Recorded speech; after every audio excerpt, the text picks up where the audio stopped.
شروع کرتا ہوں اللہ کے نام سے جو بڑا مہربان نہایت رحم کرنے والا ہے۔ السلام علیکم دوستو، welcome on S G A stories. ایک دفعہ حضرت موسیٰ علیہ السلام کو اللہ تعالیٰ نے حکم دیا کہ سمندر کی طرف جاؤ، وہاں 3 کشتیاں ڈوبنے والی ہیں۔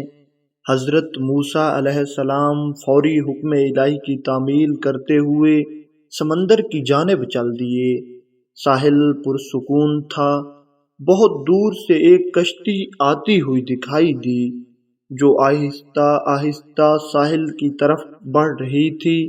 ابھی وہ کنارے سے کچھ ہی فاصلے پر تھی کہ حضرت موسیٰ علیہ السلام نے آواز دی، اے کشتی والو، ہوشیار رہنا، اللہ کا حکم آنے والا ہے۔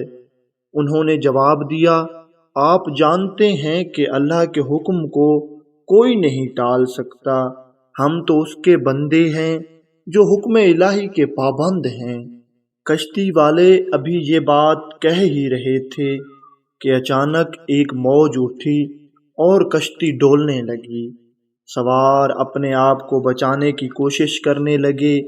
اتنے میں ایک اور زبردست موج آئی اور کشتی کو اپنے ساتھ بہا کر سمندر کی تہ میں لے گئی۔ تھوڑی دیر میں ایک اور کشتی نظر آئی تو حضرت موسیٰ علیہ السلام نے انہیں بھی خبردار کیا اور کہا کہ ذرا محتاط ہو کر آنا۔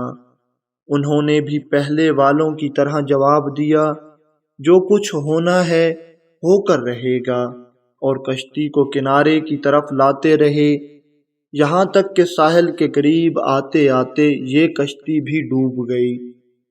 حضرت موسیٰ علیہ السلام اللہ کی حکمت کے بارے میں سوچوں میں محو تھے کہ انہیں ایک تیسری کشتی آتی دکھائی دی۔ آپ نے حسب سابق اس کشتی والوں کو بھی نصیحت کی کہ دیکھو اللہ کا حکم آنے والا ہے، اپنے گناہوں کی معافی مانگتے ہوئے ذرا محتاط ہو کر آؤ۔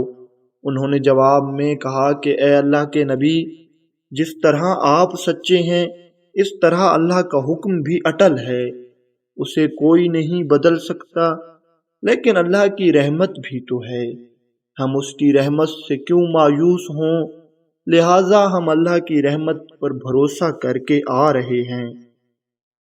جب کشتی باحفاظت کنارے آ لگی تو اللہ کے پیغمبر سوچنے لگے کہ اللہ نے تو 3 کشتیاں ڈوبنے کا فرمایا تھا، 2 تو ڈوب گئیں، لیکن تیسری سلامتی کے ساتھ کنارے آ لگی ہے، یہ کیسے بچ گئی؟ تو اللہ تعالیٰ نے ارشاد فرمایا، اے موسیٰ، آپ نے سنا نہیں کہ تیسری کشتی والوں نے کیا کہا؟ انہوں نے میرے حکم کو تسلیم کیا تھا، میری رحمت کو آواز دی تھی اور اس پر پورا توکل اور بھروسہ بھی کیا تھا، تو اس لیے یہ کشتی میری رحمت کے طفیل بچ گئی، کیونکہ جو بھی میری رحمت کے دروازے پر آ کر صدا دیتا ہے میں اسے نا امید نہیں کرتا۔